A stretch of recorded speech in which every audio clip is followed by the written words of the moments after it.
Well, welcome to the channel. I'm Reverend Dr. J.W. Morrison, theologist, Central Coast, New South Wales, Australia. Thank you for coming in. Thank you for your support. This is a channel of psychology through theology, where I try and help people just to see some psychological perspective through theological text. Proverbs 25:19, as we go through the Proverbs. Like a broken tooth or a foot out of joint is confidence in a faithless person in a time of trouble or need. Like a broken tooth or a foot out of joint is confidence in a faithless man or person or partner in a time of trouble. And I guess all of us, no one excluded, has had situations where they've been in a relationship and the partner has completely just become faithless. Now, this may not be deliberate. It could be the result of alcohol. It could be the result of drugs. It could be the result of medications. It could be the result of characteristic traits, personality disorders. Whatever's happened. I've had a broken tooth. I got hit by a brick. We were throwing bricks up and it hit the truss and come back, knocked me tooth out. And I've also had a shattered ankle, a shattered ankle bone. I got screws and everything in it. Horrible pain, still haunts me to today. These are terrible forms of pain. A broken tooth and a foot out of joint. I'll never forget it. I had a kiteboarding accident and I thought that my ankle was dislocated, but it was shattered. The pain, and it still pains 5 years later. So these are serious elements of pain, and it really, really hurts. And this kind of horrible pain and hurt can be likened to the faithlessness of a person in a relationship. And I know what that's like. I've had 2 marriages. The first marriage, probably I was a little bit more responsible for the breakdown. The second marriage, I don't even know what happened to this day, in the sense of how something, what appeared to be so good, deteriorated and ended in all sorts of theft and immorality, and all just a classic case of covert narcissism going overt. I've had, you go through all this sort of stuff in high school, but not when you come out into the big world and you're trying to be a good man, a good husband, a great partner. And the funny part about this is, it was when faithlessness comes into a relationship that the trouble comes and the accidents come. You can start to have mind problems. You can start to have mental problems. Your hand-to-eye coordination and skills in sport and stuff are interfered with. You're not as accurate. You're not as spot on. And this is what caused the accident.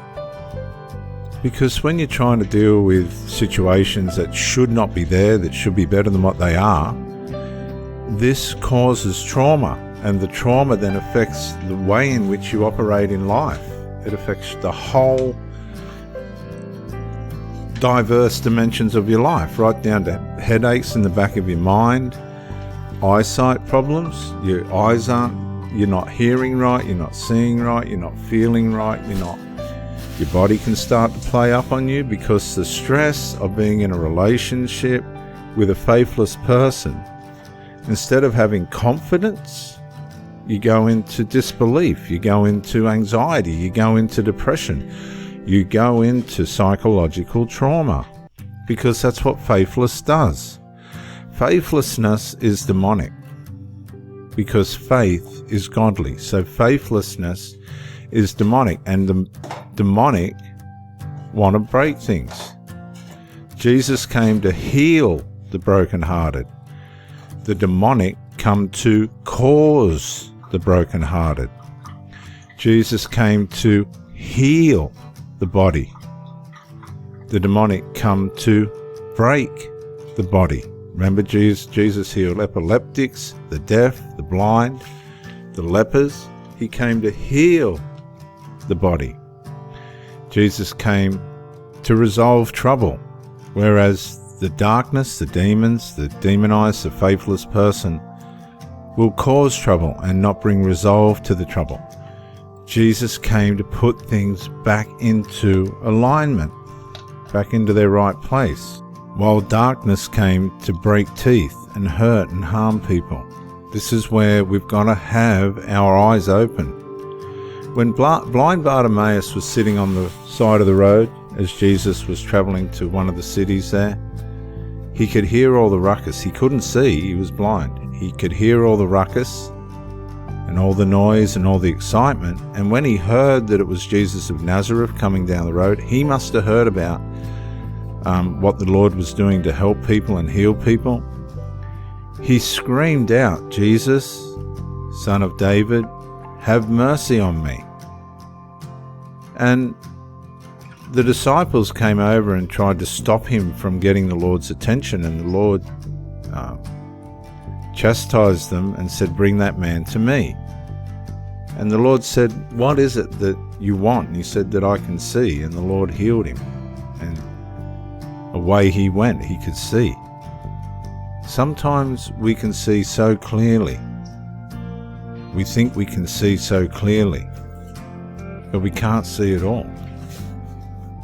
We can't see the things that we need to be aware of. We're blind. We can see, but we're blind. But Jesus makes the blind to see.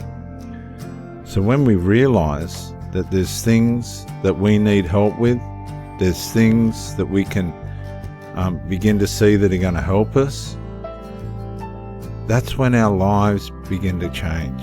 That's when we heal the broken tooth. That's when we can put the foot out of joint in our heart and mind back in place, our emotions back in place. We can win our confidence back and put it in the right direction. Hebrews 11:1 says, "Faith is the confidence of things hoped for, the evidence of things not seen." It's confidence in knowing that what we can't see now that we need, right? It's giving us the confidence to have the hope that what we need is going to happen. It may not happen straight away, but we've got the hope. We haven't got depression. We're pushing on the side of hope, not depression. We're pushing on the side that it will happen, not anxiety. It will happen. Now, we're not just living in positive thinking, we're relying on the fact that God has made a promise that if we are confident, eventually, if not straight away, it will happen. And we put our confidence in people that are faithful, not faithless. Because when we hang around people that are faithless, not only are they hopeless in a time of trouble, and ultimately, mentally, and if not physically, they can bring us trouble. So we have to be very selective about who we're going to have around us. And if we've just got people that are faithless around us, no. Because you'll end up with emotional and physical elements about yourself that are no different to a broken tooth and no different to a foot out of joint. Your emotions will be like a foot out of joint. Your thinking and your feelings will be like a foot out of joint. And in these desperate times, we can put our confidence in things that lead us to the wrong group of people. We can be in with the wrong group of people. When you're in with the wrong group of people, then what? You take the wrong counsel. And faithless people in a time of trouble can cause more trouble. That's just how it is. If we look at the scripture here, look now, you are trusting in Egypt. Egypt's a type of sin in this context. That splintered reed of a staff that will pierce the hand of anyone who leans on it. See, when you are leaning on trouble, the wrong people, you will get splintered. Your whole psyche will be splintered because you'll be disappointed. That's what faithless people do to us. They disappoint us, and they can make situations worse for us. But we don't always spot this. We don't always see this because we're walking around. Our feelings are like a broken tooth. Our discernment's like a foot out of joint. We just want to have confidence in somebody that can give us some kind of identity. And so we want to look to people that are walking in the fruit of the Spirit. Galatians chapter 5, verses 22 through 23. Bear with me for a minute, viewers. Verses 22 through 23, which is down here. But the fruit of the Spirit, these are the people that we want to mix with. The fruit of the Spirit is love, and that starts with self-love and then flows from there, and God's love and flows from there. Joy, peace, long-suffering, or patience, kindness, goodness, faithfulness. Sometimes, really when you look at it, we need to be kind to ourselves. Some of you people are abusing yourselves. You're not at peace with yourself. You don't feel good about yourself. Faithfulness and gentleness and self-control. Some of you people just have no self-control over yourselves. Alcohol, medications, drugs, and all this other stuff. No. The fruit of the Spirit, these are the people that we want to hang around. Have love, joy, peace. They've done the work to have these things. Patience, kindness, goodness, faithfulness, gentleness, and self-control. As opposed to the people that are in this verse of Proverbs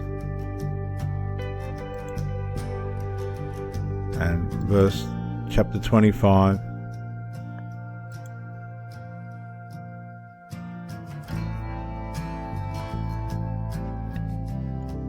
Which reads, like a broken tooth or a foot out of joint is confidence in a faithless person in a time of trouble.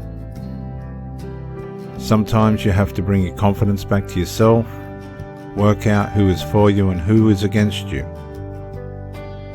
Get your mind right, get your life back on the healing path, work out who is for you and who is against you, and rebuild your life from there. Work out the people that can help you in your time of trouble. Move away from the faithless and work out your life from there.